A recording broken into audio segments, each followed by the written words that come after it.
All right, this is video 3 of a 3-video series about applications of derivatives. This one is about related rates, and it takes the ideas from implicit differentiation and the ideas from the chain rule and kind of mixes them all together so that we're actually starting to do real-world application problems in action. These look really intimidating at first. You will need to practice them and really dig in for them to make sense. The more you practice them, the easier they will get, the more intuitive they will become. I still stumble over some of these problems sometimes, so don't be afraid, but be highly organized. The more organized you are, really the better that it'll come out. And I've got some tips in here for you as you try your own related rates problems. All right, so here's an idea of some type of related rate problems. This is a classic problem. So you just filled a paper cup of water that is shaped like a cone, but it's the last one and it has a hole at the bottom. So it's actually dripping out a ton of water. And the water keeps coming down and the height of this gets smaller and smaller. You can't plug the hole. You need to bring your brother enough water to take his medicine, but by the time that you fill the cup and you bring it up to him, the cone is only about halfway from the top. Will you have enough water to bring him? Will you be able to bring him enough water to take his medicine? So this is a classic problem. We're not going to do this problem, but we're going to do 3 others, and you will see this one in class. I guarantee it. We'll either do it as a class, or you can find this particular problem all over the internet. Related rates are some of the most useful tools in calculus because they relate 2 or more things, often including a third part, which is oftentimes time. So time is often this third part that's not in consideration in most math problems, but with related rates we will use it. Many word problems can be used, worldly problems.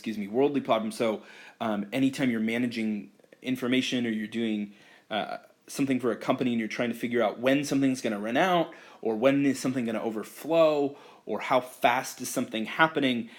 These are tricky at first, but a lot of practice, they become a lot easier. So take the time. We're going to go over 3 problems, and we're going to do one, and then I'm going to give you some tips, and then we're going to do 2 more. So I'm just going to read through this problem, and I'm going to annotate as we go. A pebble is dropped into a calm pond, causing the ripples from the center. I'm going to quickly draw a picture of that because I know how water moves, and it starts and my pebble gets dropped and then it goes out and out and out. And so there's a picture of what I'm visualizing as I read this. So the radius of the outermost ripple, okay, so I'm thinking about radius. The radius of the outermost ripple is increasing at a constant rate of 1 foot per second. When the radius is 4 feet, at what rate is the total area of the disturbed water changing? So we've got something, radius is 4 feet. When the radius is 4 feet, so r is going to equal 4 at some point in time, and the outermost ripple is moving at a constant rate. So I'm told a rate to begin with.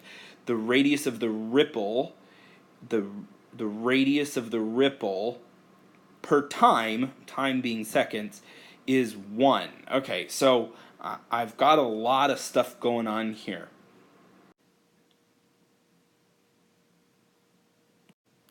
So I added this grid, and again, we're thinking about 1 foot per second. We know that the change of the radius over time, it's changing at a rate of 1 foot per second. And the radius that we know currently is 4, so I think r equals 4. I'm going to make a quick diagram here. I've got my pond and my radius. We know the radius is 4. And we know something, we're looking for the area, the total area. Something that is not explicitly stated in this problem that I think will be very useful is the formula for the area of a circle. So the area of the circle is pi times the radius squared, so pi r squared, and that's going to be really helpful. So I've got a grid to help a kind of a tool, if you will, to help me make sense of all of the pieces of this problem. Knowing that there's a lot going on, I want to be really, really careful about the things that I know and the things that I have access to. So one of the known descriptors is I know the radius of the pond. So I'm going to say the radius of the pond. I know the radius of a circle is represented by r, and the radius I know to be the value is 4, and the units of the radius for this pond are in feet. Another thing that I know that might not be super duper obvious is I actually know the area of the pond at the moment that I'm interested in. So I know the area of the pond. We called that A, and in this particular problem they used a capital letter A. We don't know what it is, but the area is going to be always is in feet squared, or squared feet, or feet squared, or square feet. Actually, I will write it as square feet, just so that we're not getting confused. Square feet. And how do I know the area of this pond? Well, the area when the radius is 4 is pi times 4 squared, which is 16 pi. So I know the area is 16 pi square feet because I implemented my problem. Okay, what else do I know or want to know? Well, I'm told that the outermost ripple is increasing at a rate of 1 foot per second. So I actually know the change in radius, the speed the radius is changing over time. So I'm going to go the change in the radius over time, which we measured in seconds. And we know that the change in the radius over the change in time, we were told in this is 1, and it's feet per second. Last but not least, the thing that we don't know, the thing that we're looking for is the rate of area. How fast is the rate of area changing? So we're looking for the change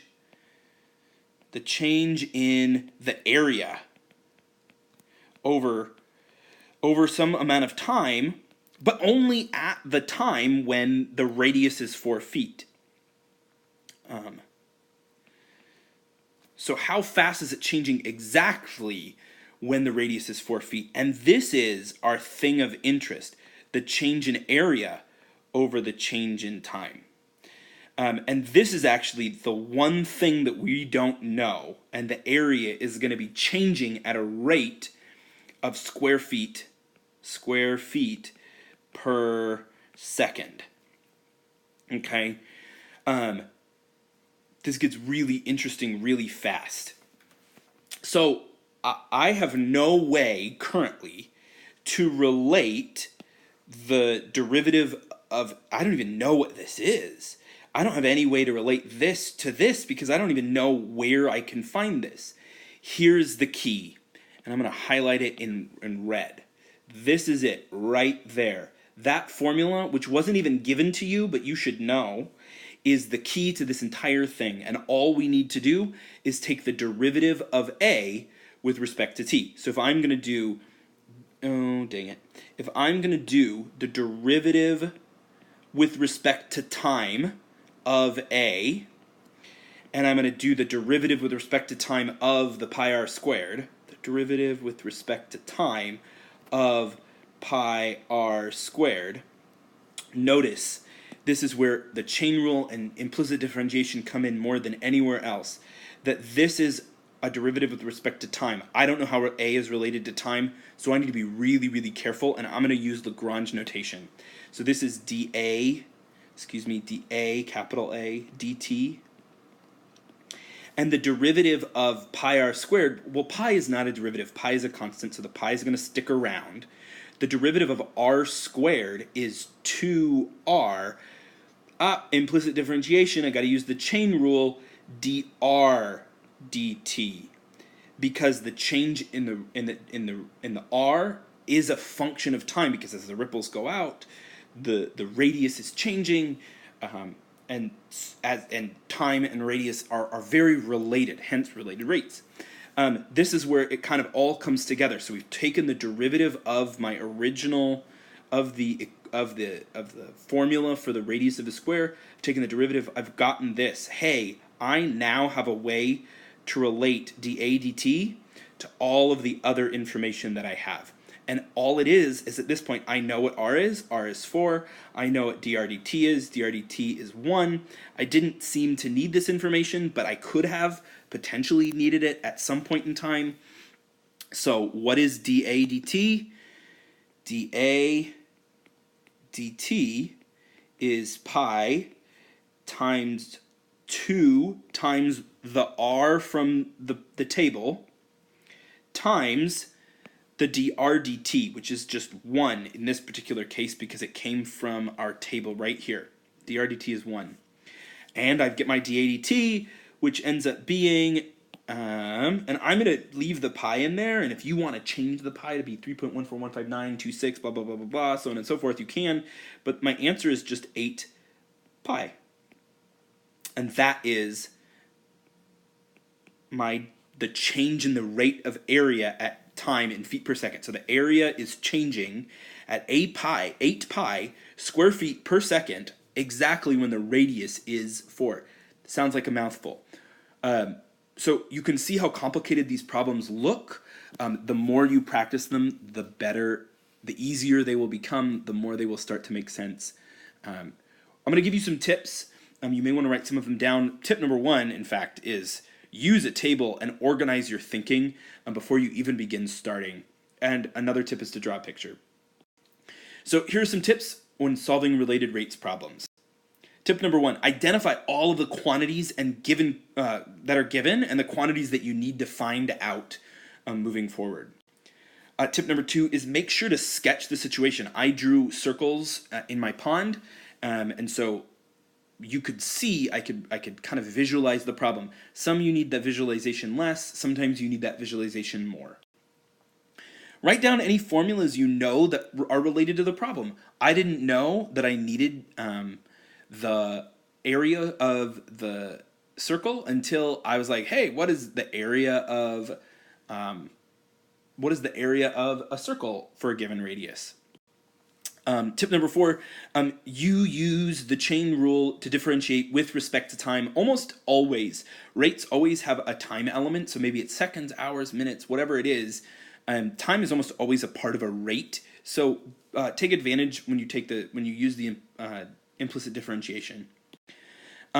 Tip number 5 is substitute all of the knowns that you've got into the equation and then solve for the value that you're interested in. So now this is kind of like in the recommendation for steps to solving the problem. So once you've made a sketch and you wrote everything down and you use the chain rule, substitute things you know. Related rates are really tricky at first, and it's super important that you're organized when you're solving them. That's why I made a table. So we're going to go through 2 more problems. And some of these have better pictures that are associated with them. Sometimes the problem giver will give you a picture, and sometimes you're going to be required to write them on your own or draw the pictures on your own. All right. This case is about a balloon, and it's being filled up. Air is being pumped into a spherical balloon at a rate of 4 cubic feet per minute. Find the rate of change of the radius when the radius is 2 feet.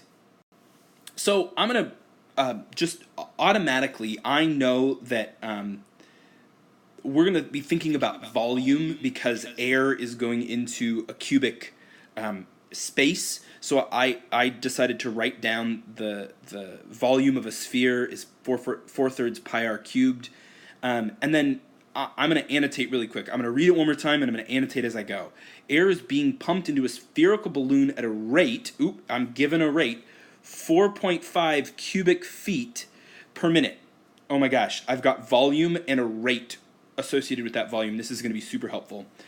I know that radius has something to do with it because I'm told radius is 2 feet, and I'm looking for the rate of change of the radius. So those are the things that I know and the things that I'm looking for. So I'm going to start filling in my table.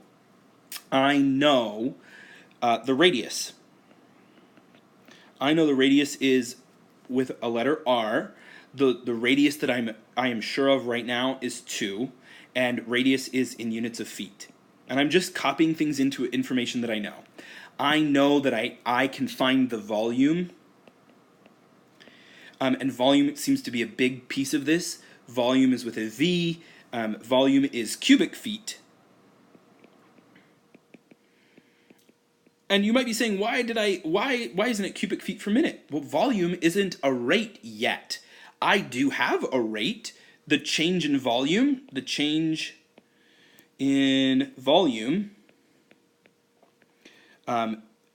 over time. I'm told that. And the time is minutes, by the way. And this is I just want you to know that this picture doesn't do it justice. This is actually a very large balloon.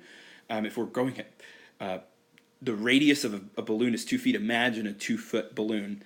The change in volume over change in time. This is where we kind of have to start making up things that we don't know, or making up ideas. So the change in volume over the change in time, the change in volume over change in time. Hey, I've invented dV/dt, and I know that dV/dt is 4.5, and I'm told cubic feet per minute. Feet per minute. And my grid is really small. Take your time in writing the grid.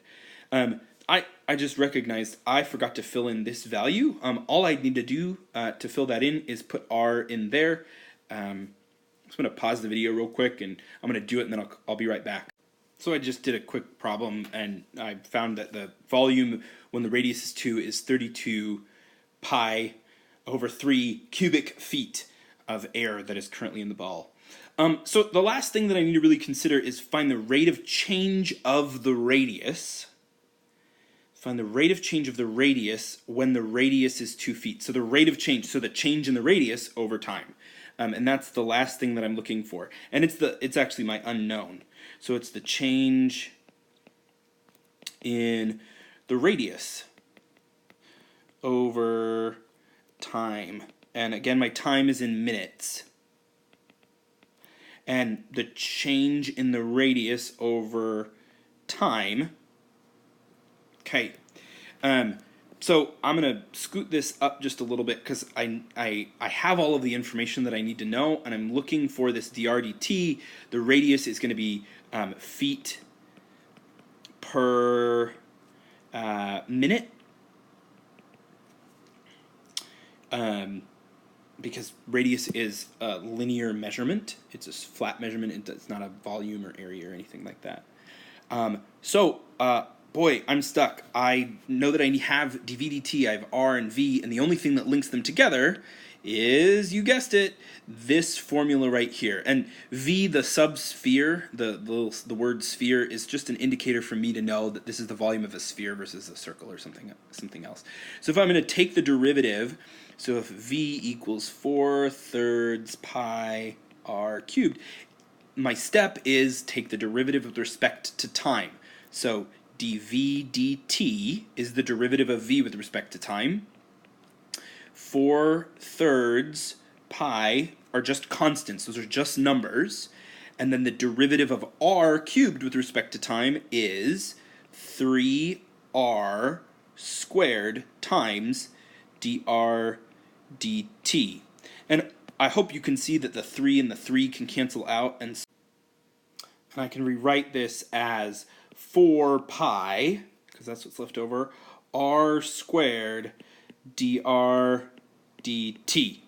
And so I now have dV/dt. I can see it in the values up here, and I have the r, I have r, and I'm looking for this. So all it is at this point is a plug and play. It's all about plugging and making the values that I have work into the equation that I have. So I know that dv dt is 4.5.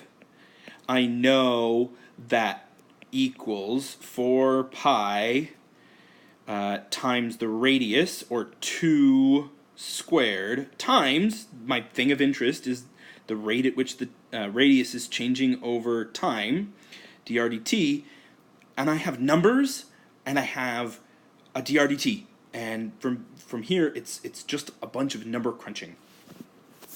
So I have 4.5 equals 16 pi. 4.5 equals 16 pi times dr dt. I'm going to divide both sides by 16 pi, divide both sides by 16 pi. I have dr dt is equal to 4.5 divided by 16 pi. And if you wanted to get really specific, I'm going to toss this into a calculator. You would get 4.5 divided by 16 and pi.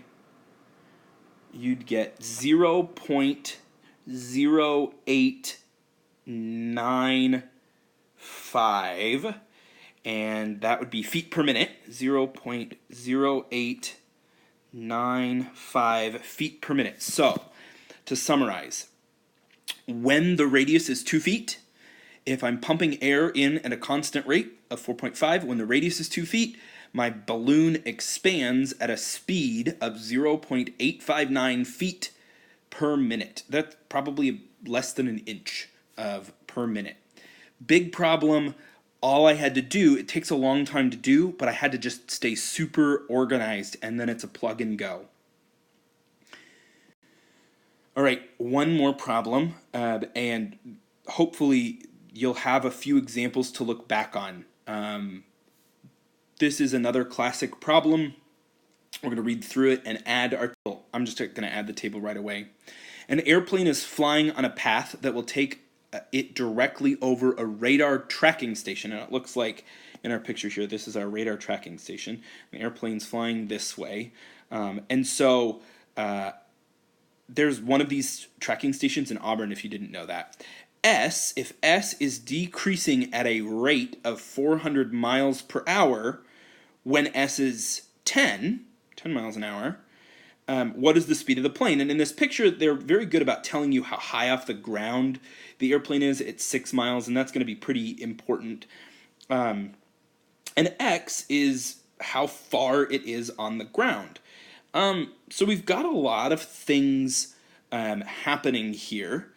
I'm going to just pay special attention that we have a variable S, we have a rate, and we know a value for S. So I'm going to first decide that this is something that is important and known. And we want to know the speed of the plane. I wonder where that shows up in this picture, and I suppose we'll get back to it in just a moment. S is decreasing at a rate of 400 miles per hour. So what is S? S appears to be the distance to the station, distance to station.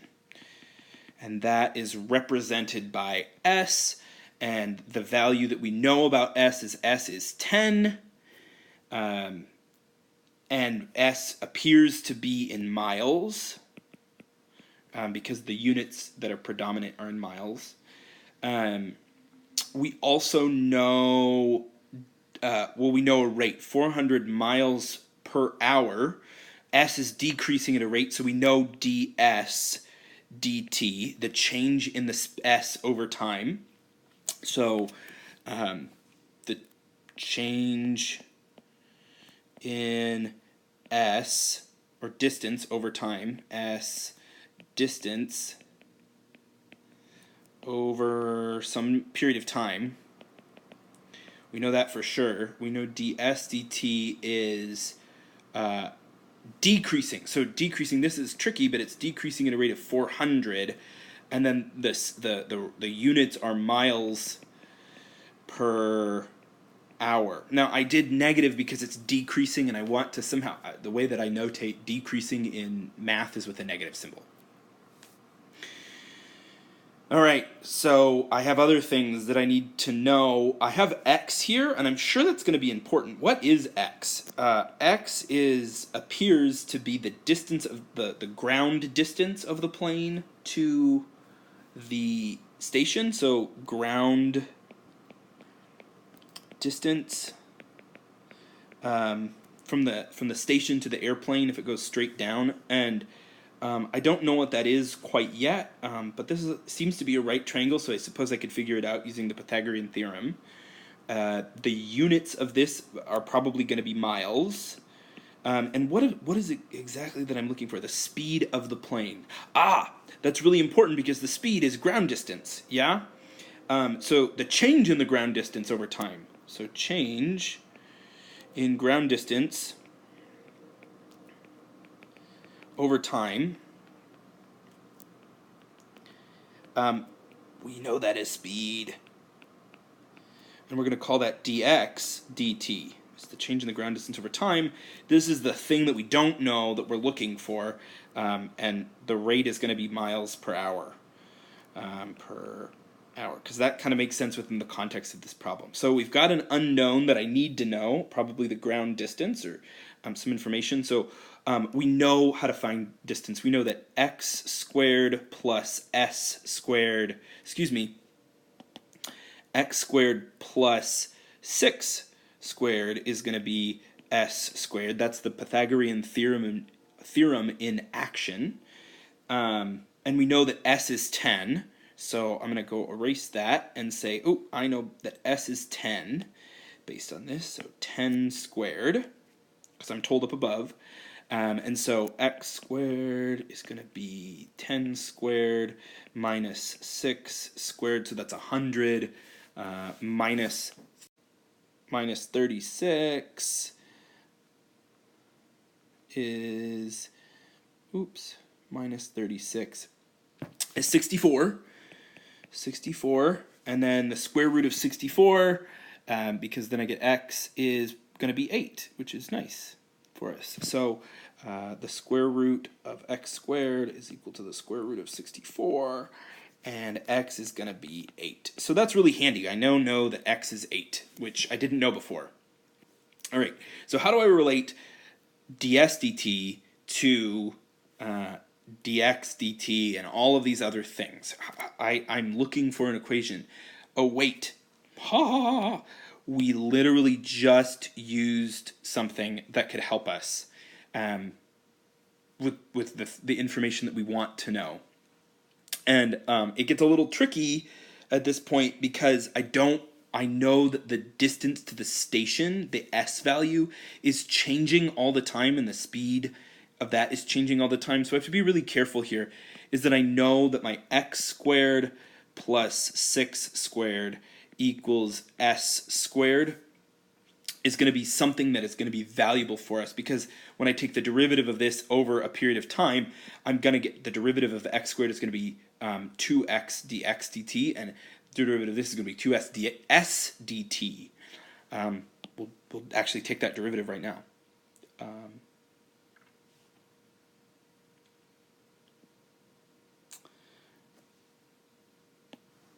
2x dx dt plus the derivative of 6 squared is just a constant plus 0 equals 2s ds dt.